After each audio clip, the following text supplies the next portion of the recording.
Hello दोस्तों, एक बार फिर से मैं एक्सेल का सीरीज़ में हाजिर हूँ। बहुत दिनों से मैं वीडियो नहीं डाल पाया था और जितने भी वीडियोस पड़े थे उस पर आप लोगों ने बहुत सारा प्यार दिया है। उस प्यार का मैं हमेशा आभारी रहूँगा।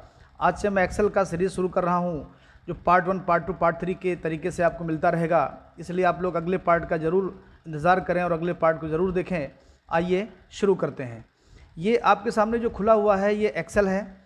एक्सेल का मेन काम होता है कैलकुलेशन का। जब भी कैलकुलेशन की बात आती है तो दिमाग में एक्सेल का फिगर आ जाता है और इसका प्रयोग बड़े बड़े कंपनियों में किया जाता है। वह कंपनियां अपने बहुत सारे बड़े बड़े डेटाज को एनालिसिस करने के लिए, बहुत बड़े बड़े डेटाज का MIS बनाने के लिए एक्सेल का प्रयोग करती हैं। तो आइए उसी सीरीज़ में हम आपको पहला वीडियो आज देने जा रहे हैं जिसमें एक्सेल का इंट्रो आपको बताएंगे कि एक्सेल होता क्या है और इस पर काम कैसे करते हैं।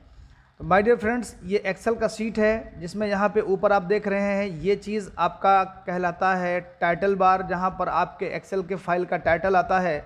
हम जब किसी काम के लिए उसके नाम से उसको सेव करते हैं तो जहाँ पे बुक 1 लिखा है बाय डिफ़ॉल्ट तो ये बुक 1 आएगा, लेकिन जब हम इसको किसी नाम से सेव कर देंगे, जैसे मैं आपको दिखाना चाहता हूँ, मान लिया मैंने कर दिया इंट्रो क्लास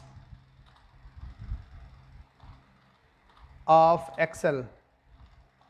अब देखिए ये चीज़ यहाँ पे चेंज हो जाएगा। अभी आप ध्यान देंगे तो बुक 1 जो लिखा हुआ है ये बुक 1 बदल जाएगा, ये लिख जाएगा इंट्रो क्लास ऑफ एक्सेल। मतलब इस पूरे फाइल का टाइटल यहाँ पे आ गया, इसी टाइटल से ये फाइल जाना जाएगा। आगे बढ़ते हैं इसी कड़ी में। अब आगे आता है आपका ये मेनू बार है जहाँ पे फाइल लिखा हुआ है और ये बगल में इसके टैब हैं, home tab, insert, page layout, formula, data, review और व्यू, इसको टैब बोलते हैं। और जिस टैब को हम क्लिक करते हैं, जैसे मैंने होम टैब को क्लिक किया तो सामने ये होम टैब का आपका रिबन खुल गया। इंसर्ट को क्लिक किया तो इंसर्ट का रिबन खुल गया, तो इस चीज़ को हम लोग रिबन बोलते हैं। पेज लेआउट को क्लिक किया तो पेज लेआउट का रिबन सामने खुल गया। इस तरीके से जिस भी टैब को आप क्लिक करते हैं उसका रिबन सामने खुल जाता है। हर रिबन में उस टैब से संबंधित टूल्स रहते हैं। जैसे होम से आप देखेंगे तो होम में आपका cut, copy, paste, bold, italic, underline, ये सारी चीज़ें रहेंगी। ऐसे बहुत सारी चीज़ें हैं, आप देख सकते हैं। इसके बाद नीचे आते हैं तो ये जो दिखता है आपको, ये आपका एड्रेस बार होता है। यहाँ पे एड्रेस दिखाई पड़ता है। जिस सेल पर हम क्लिक करते हैं, जैसे मान लिया मैंने यहाँ पे क्लिक कर दिया तो अब यहाँ पे क्लिक किया तो इधर से ये C का है और इधर से ये 6 का है, तो ये यहाँ पे दिखा रहा है C6। यानी इस जगह पे जब आप किसी का एड्रेस ना समझ पाए तो आप यहाँ पे कोने में आप देख सकते हैं कि इसका एड्रेस क्या है। इस जगह पे आपको ये दिखाई पड़ेगा यहाँ पर। अब आगे बढ़ते हैं इसी सीरीज़ में।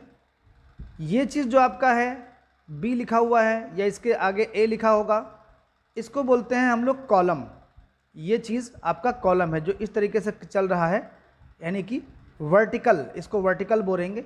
ये आपका कॉलम है। और जो इधर से चलता है हॉरिजॉन्टल, ये आपका रो है। तो ये कॉलम, ये रो। अब देखते हैं आगे कि रो कॉलम का क्या खेल है। यहाँ पे रो कॉलम के कॉन्सेप्ट में आप जाएंगे तो आपके एक शीट में जो 2007 से लेके इधर देखेंगे तो ये 10,48,576 यहाँ नीचे देख रहे हैं, इतनी लाइनें इसमें होती हैं, इतने रोज इसमें होते हैं, यानी कि इतने रिकॉर्ड को इसमें हम रख सकते हैं। आप जब कॉलम देखेंगे तो कॉलम होता है लास्ट XFD तक, जिसकी संख्या होती है 16,384।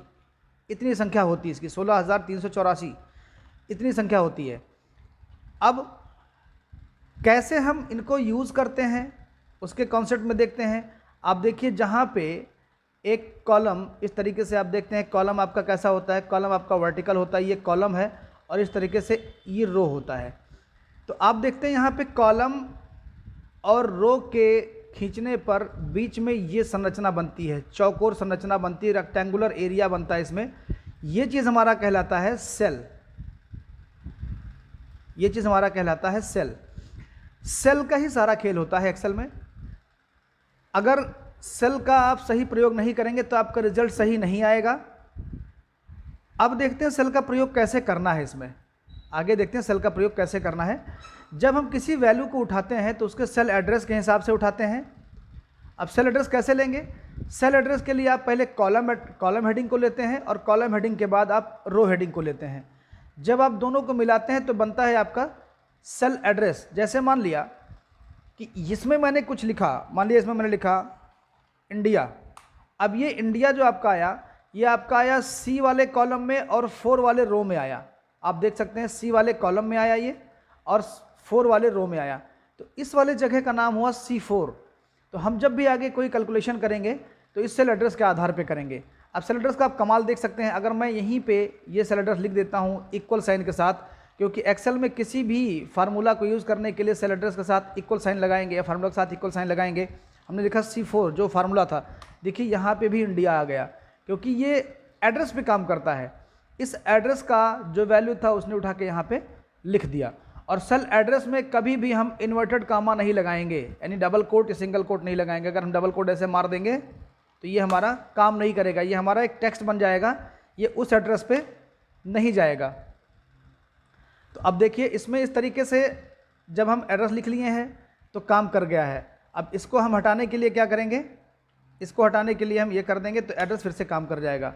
फिर आप नीचे देख सकते हैं यहाँ पर लिखा है शीट 1, शीट 2, शीट 3, यानी एक शीट में जो डाटा हम डाल रहे हैं उतना ही डाटा हम दूसरे शीट पे भी डाल सकते हैं, तीसरे पे भी डाल सकते हैं।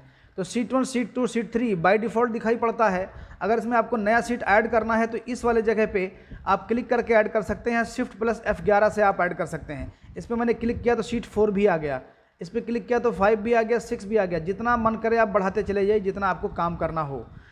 आप नीचे यहाँ देखेंगे तो ये आपका स्क्रॉल बार है, जो आपका ये हॉरिजॉन्टल स्क्रॉल बार है जो पेज को हॉरिजॉन्टली खिसकाता है क्षैतिज रूप से, और ये आपका ऊर्ध्वाधर यानी कि वर्टिकल आपका स्क्रॉल बार है जो आपको पेज को नीचे ऊपर खिसकाता है।